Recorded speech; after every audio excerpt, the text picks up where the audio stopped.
What's up, guys? I hope you're doing well. I came across a paper, I guess, survey sort of thing from the Boston Fed, right? And basically, they were doing a study based off of the Michigan's consumers, whoever does a lot of the surveys and stuff, specifically for like inflation and stuff like that. It's like University of Michigan Consumer Survey or whatever it's called. Um, but anyways, and so basically, I'm just gonna hop straight over to the screen share. If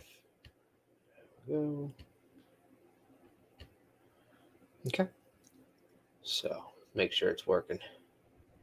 Make it bigger. There we go. Okay, so basically, they have a new paper out, and they're basically asking, is the high inflation? It's kind of like the whole like what came first, the chicken or the egg? It's like what's kind of producing what? Is it high inflation is producing like high inflation expectations, and then that's just kind of like a feedback loop, or is it the other way around, right? Um, According to this paper.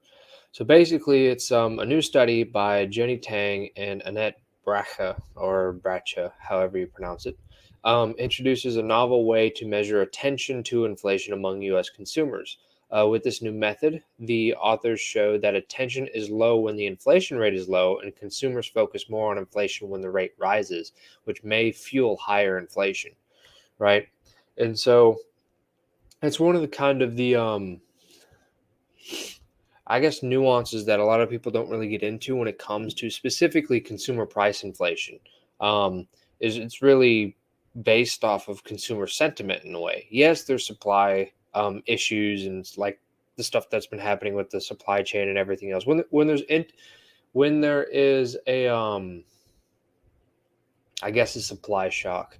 Um, the best way to put it. But when there's a constriction on supply, obviously there's going to be more um, there'll be more inflation most likely, unless because it's all relative, right?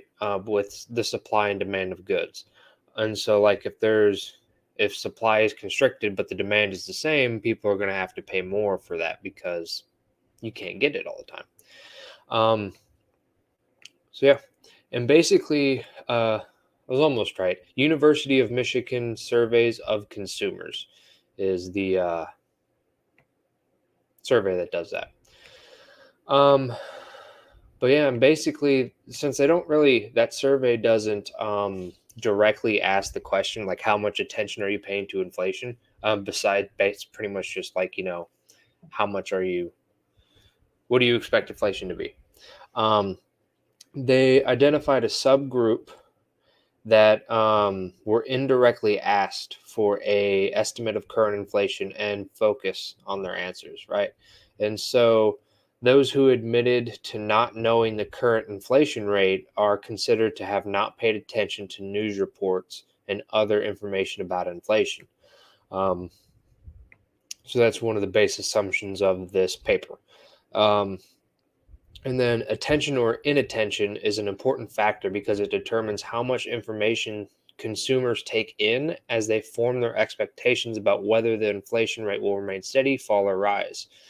And those expectations could affect, for example, how much consumers will spend and the wages they will accept, right?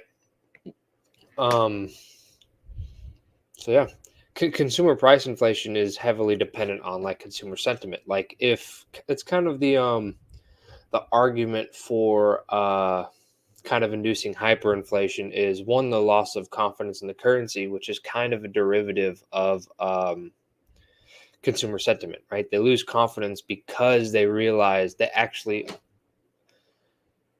actually seeing the changes in the value of their currency, right? Where they have to pay more and more for the same amount of stuff. And so they just kind of like, well, if the price is going to be higher tomorrow and they expect it to be higher tomorrow, they're going to spend as much as they can today to get the stuff they need at a lower price.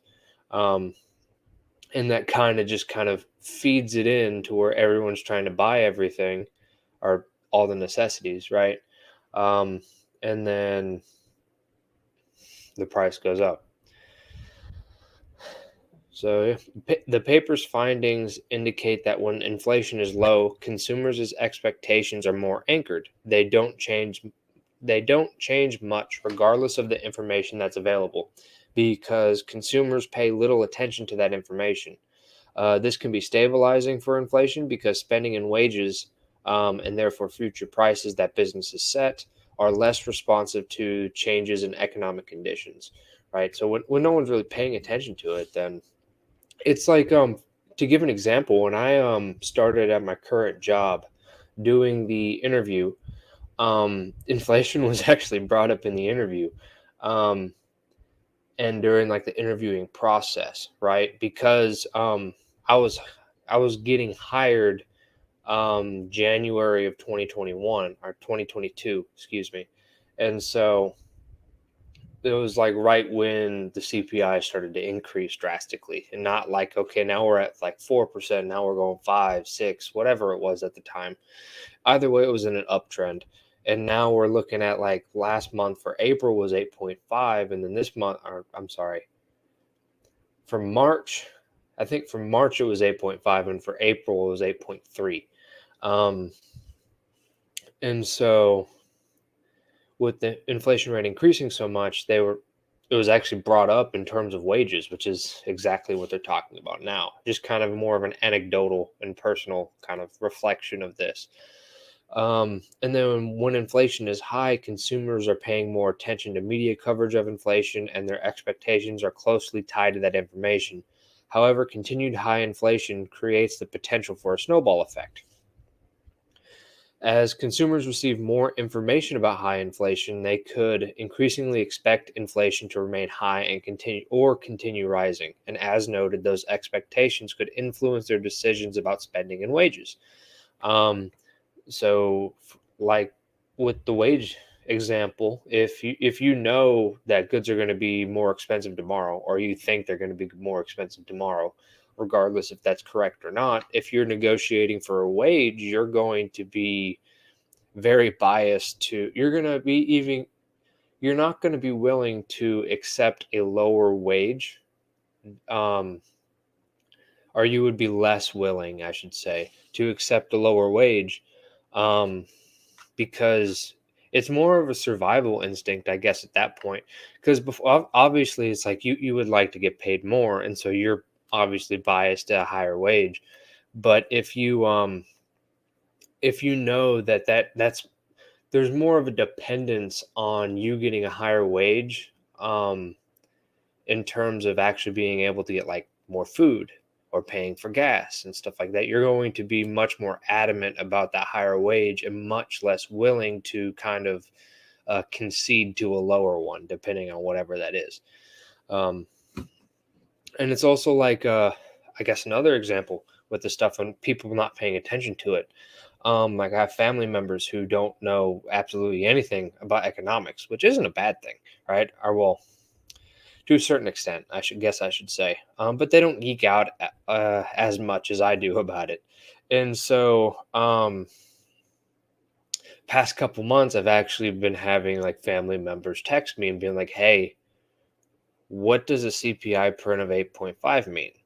and stuff like that, and just like, what does this mean? They're actually interested in it now. It's kind of the same thing with like asset bubbles. When I have close family members who don't do any investing or don't really pay attention to any of that stuff, and they're like, "Hey, what's Bitcoin?" Being like, "Okay, why are you suddenly interested in it?" Which there's obvious reasons why, but not to get too far on a tangent. Um, but basically, this whole paper, it seems, back on the topic at hand, um, is about forward guidance in a way. So going forward, they write the increase in consumers and workers' attention to inflation as inflation rises will be an important determinant of whether we enter into a wage price spiral or as occurred in the 1970s. And actually, I believe I misspoke about the whatever I just said with forward guidance. That's going to be on a future video. I had just finished reading the article for that one, and so that one's still in my head. So ignore that part. That's in the next couple days.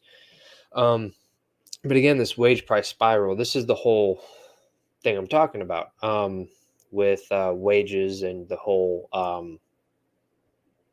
not being willing to take the lower wage for different reasons, blah, blah, blah, whatever. And I highlighted this in green because it kind of explains it a little more.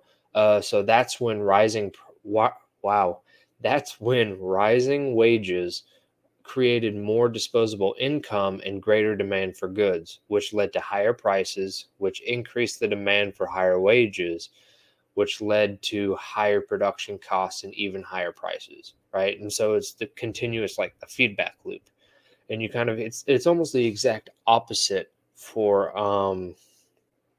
say like a stock market crash or any form of like asset kind of, in terms of prices, like crash in a way, to where it's just, instead of down, it's going up, where you have people want more wages, and so that gives them more disposable income, and so they're like, okay, now I can spend more, and so there's more demand for goods, and then the more demand increases the prices, which means people are like, oh, I need even more wages, and then so on.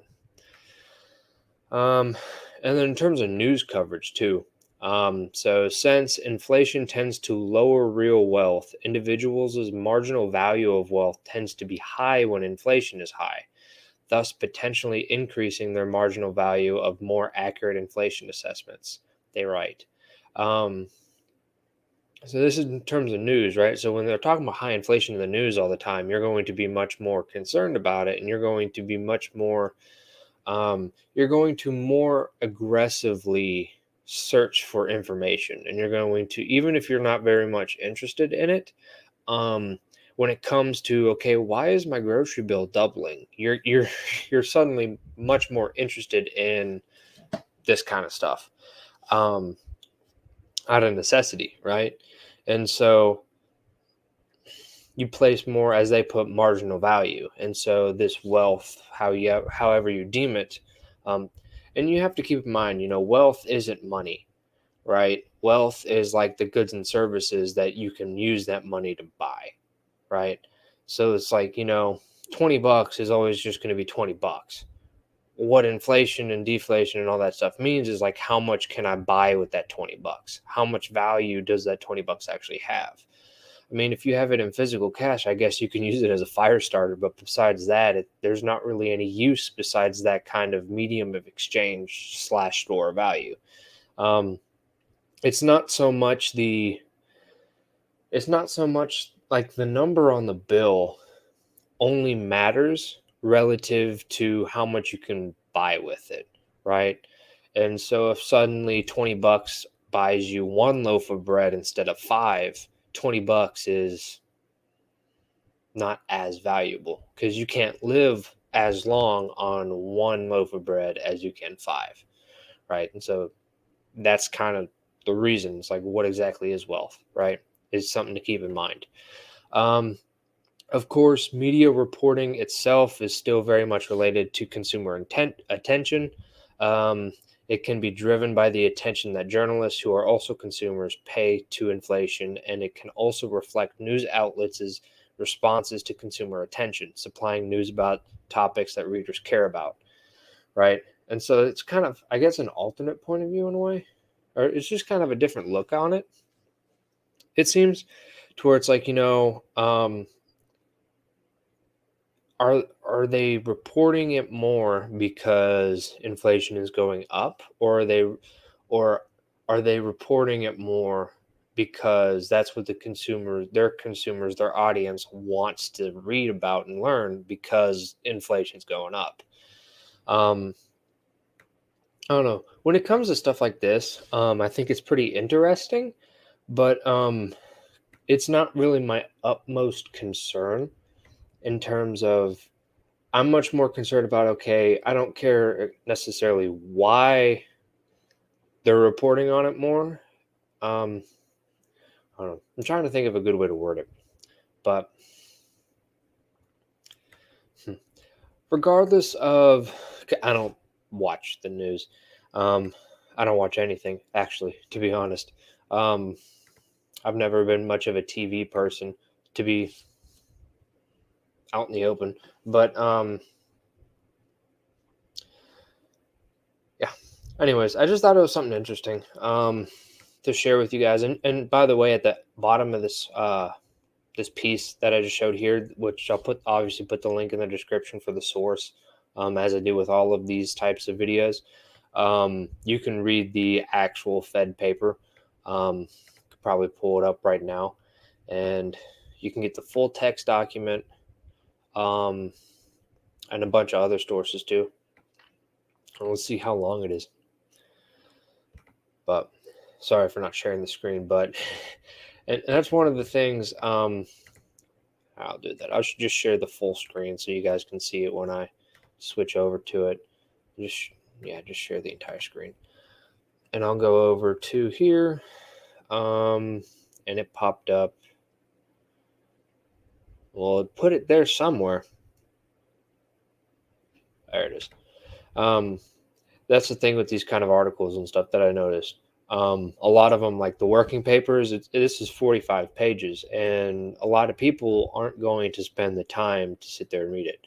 Like, and they're also not used to seeing like this kind of stuff. And this is where, like, I don't want to say it's necessarily my edge, but like, I actually understand this because like this stuff, and most people don't, because I come from a physics background, and so this was how we wrote and stuff like that. So without reading it, I'm not going to be able to explain directly what you're saying, but like in terms of the general structure, I mean, like minor statistics and various stuff, calculus and whatever. But yeah, and that's another thing too, because this is the part where, to be honest, even though I was really good at math, I never really cared for it. I, excuse me. I always just thought it like I always viewed it just as like a tool that I used for all the physics stuff. I was more interested in like the actual conceptual parts of the physics, and then some you use math to kind of describe it, but would you kind of do the same for, I guess, economics in this respect? But it's not really